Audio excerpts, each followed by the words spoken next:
Sometimes we get stark reminders that you can never take a moment off of firearm safety and muzzle discipline. Hi everyone, this is John with today's active self-protection lesson out of Louisville, Kentucky. Here we see an officer-involved shooting where an officer is going to actually shoot himself with his own firearm. We're going to learn some important lessons here about how chaotic a gunfight is, especially if you have a partner, about how critical it is to know how to keep your firearm pointed in a safe direction, and why we say shooting with both hands on the firearm is usually your best bet. First, we're going to look at the body cam footage of Officer Russell Braun, and there's some audio in here that I think is very important. And what we're seeing here is they are clearing this house, and there's a guy hiding upstairs in this house. They don't know that yet, but they're about to encounter him. So let's listen in, and we'll come back and learn some lessons afterwards.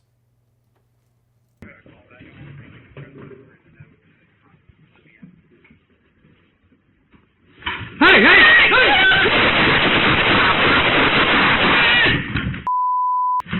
She's bleeding! He's bleeding.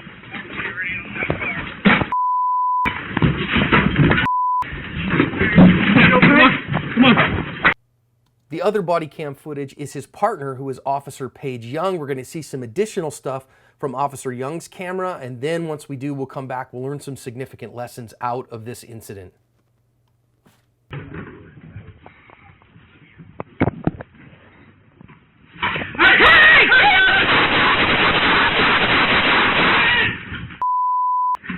She's bleeding! He's bleeding. Okay, let's go back and learn some lessons out of this one. As we see the officer coming up here, this is Officer Braun's body cam, and you can see him here, and he first sees this guy who's coming out of an ambush position, and he has what they said was like a meat skewer. And you can see here, I think, first of all, that Officer Braun has a light mounted on his pistol, and because of that, he's able to see very well. And you can see that he knows what's going on with this guy. And you can see that Officer Braun first strips his hand off the gun right here to see what's going on. I'm not sure why he did that in this particular instance, but what you're going to notice here is as this guy's starting to come at him, you're going to see Officer Braun here put his hand back on the gun. So right there you can see that he's got two hands on the pistol with a guy coming at him with a meat skewer, and he's going to raise that meat skewer up to hit him.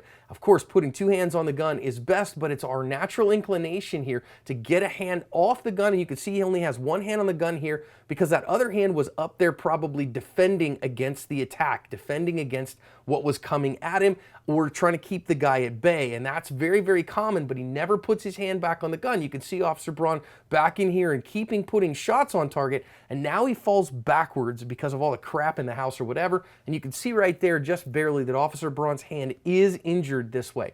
Now, if you go read the news story in the description, they say there that Officer Braun shot himself in the hand. Now, again, it's a chaotic situation. I'm not angry with him for that by any stretch, but you can see here he's shot in the hand. He's got some direct pressure on that. And if you go watch the original video, he boogies out to his car, gets some first aid for it, and they get him to the hospital. Thankfully, he was treated and released, and everything that we see is that he's going to make a full recovery. Now, let's look at this from his partner's camera as well as he's going to head on down. We're going to see a couple of interesting tidbits as well on this one. She does not have a pistol-mounted light on her pistol, and you can see here that she's using the Harry's technique. So she has the gun in her right hand and the light in the left, and you can see right there what he's got in his hand. Like I say, it's a long, sharp poker that he's got that he's trying to hurt these officers with. And you can see her here. What I want to see is she's moved that gun away from the light, and you can see how far her light is from her point of aim. This is why I prefer a pistol-mounted light in an emergency rather than one on your hand. You can see there that she finally gets a shot off there, and it's quite a ways where her light is.